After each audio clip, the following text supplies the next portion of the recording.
خذ 3 وصايا في ليلة القدر. الأول: منذ أن يدخل الشهر وأنت تسأل ربك أن يوفقك لقيام ليلة القدر. الأمر الثاني: لا تفوتك صلاة العشاء والفجر جماعة في ليالي رمضان كلها وفي العشر الأواخر أولى. صلاة العشاء والفجر، لأن من ضيع الأصل لن ينتفع بشيء. العشاء والفجر. ثم قم ولو يسيرا من الليل، ولو يسيرا من الليل في الشهر كله وفي العشر الأواخر أكثر.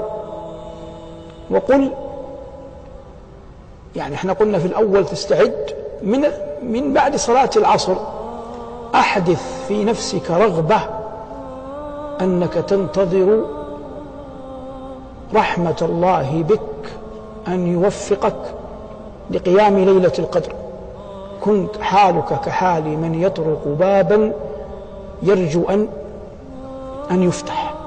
قالت أم المؤمنين: يا رسول الله، علمت إن